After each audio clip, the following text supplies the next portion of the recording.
Hey beautiful soul, hope you all are doing great.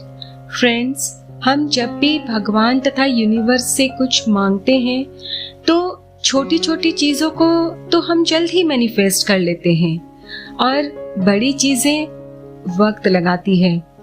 और उस वक्त हम में से कई लोगों को लगता है कि भगवान उनके साथ नहीं है, यूनिवर्स उनकी मदद नहीं कर रहा है। पर बिलीव मी माय मैनिफेस्टर्स, ऐसा नहीं है। भगवान आपके साथ ही है। यूनिवर्स आपको पूरा सपोर्ट कर रहे हैं। वो आपको खुश देखना चाहते हैं। Just have faith and relax.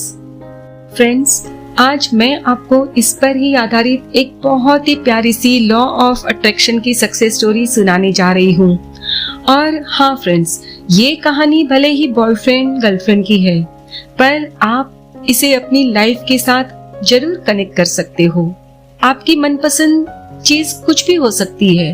आपकी ड्रीम जॉब, आपको लॉटरी लगना, आपकी अच्छी हेल्थ, कुछ भी।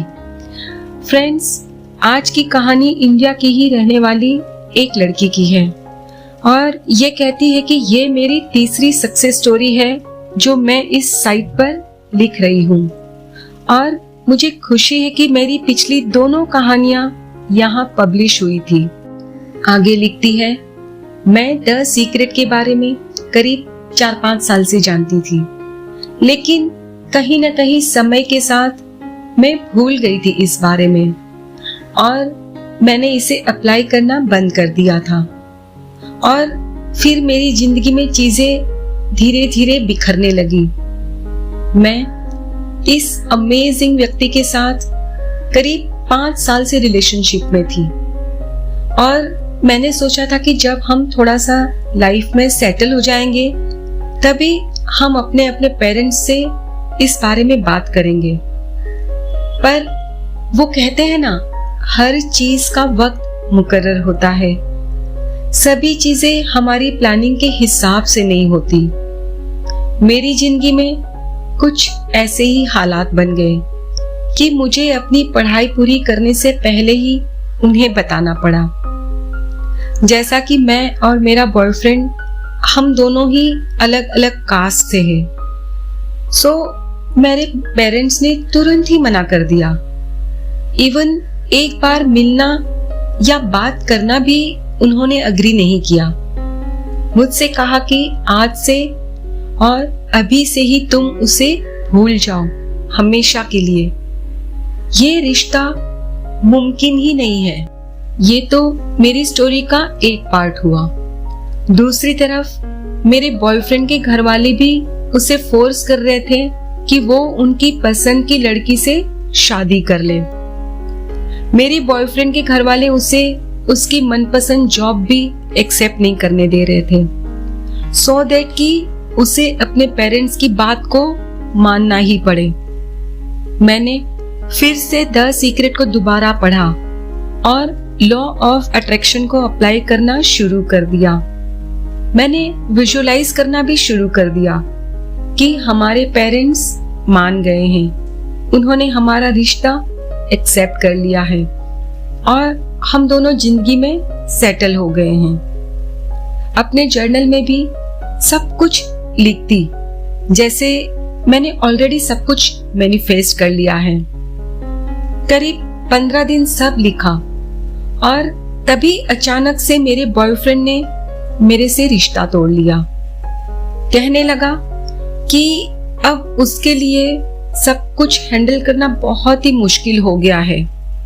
बेहतर यही रहेगा कि हम दोनों एक दूसरे को हमेशा के लिए भूल जाएं। जैसे ही मैंने सुना, पहले तो बहुत ज्यादा हर्ट हो गई, पर फिर तुरंत ही आधे घंटे बाद मैंने खुद को समझाया कि ठीक है, जो हो रहा है होने दो। मैंने तो यूनिवर्स से क्लियरली कह दिया है जो मैं चाहती हूँ और मुझे पता है कि चाहे जो कुछ भी हो जाए, जो मैं चाहती हूँ वो मुझे मिलकर ही रहेगा।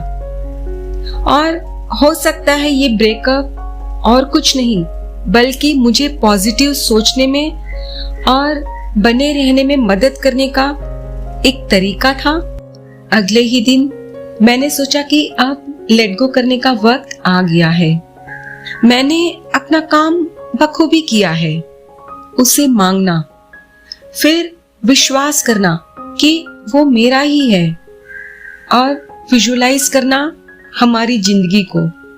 सब कुछ बहुत अच्छे से किया है और अब भगवान तथा यूनिवर्स की बारी है उनका काम पूरा करने की। अब ये वो हिस्सा है जो मेरे लिए मुश्किल रहा है, लेट गो करना। मैंने लेट गो के बारे में यूट्यूब पर कई वीडियोस देखे और मैंने अपनी रिसर्च से यही निष्कर्ष निकाला है कि कुछ लोगों के लिए एक कप कॉफी जैसी छोटी छोटी चीजों को मैनिफेस्ट करना आसान होता है, लेकिन जब बात आती है अपने लाइफ पार्टनर को अट्रैक्ट करने की, कोई पर्टिकुलर जॉब मैनिफेस्ट करने की या फिर लॉटरी जैसी बड़ी बात मैनिफेस्ट करना उनके लिए मुश्किल हो जाता है। ये ऐसा क्यों होता है आप जानते हो? क्योंकि आप जब एक कप कॉफी मैनिफेस्ट करना चाहते हो तब आप उससे अटैच नहीं होते हो, लेकिन जब लाइफ पार्टनर, ड्रीम जॉब या लॉटरी जैसी बड़ी बात होती है तो हम इनसे बहुत ही ज्यादा अटैच होते हैं और हमारा अटैचमेंट ही मन में डाउट्स और डर जैसे इमोशंस पैदा करते हैं, जैसे कि कब मिलेगा, कैसे मिलेगा, मिलेगा भी या नहीं। और यही सारे नेगेटिव इमोशंस मैनिफेस्टेशंस के रास्ते में रुकावटें खड़ी कर देते हैं। हमारा मैनिफेस्टेशन हमसे दूर होने लगता है। फ्रेंड्स, लेट गो करने का मतलब ये नहीं है कि अपनी ख्वाहिश को, अपनी मनपसंद चीज को आपने भूल जाना है। नहीं, आपने उससे खुद को डिटैच रखना है, अलग रखना है। इसका मतलब है कि हमने ये सोचना बंद कर देना है कि वो मनपसंद चीज अगर नहीं मिली तो मेरा जीवन बर्बाद हो जाएगा या खत्म हो जाएगा।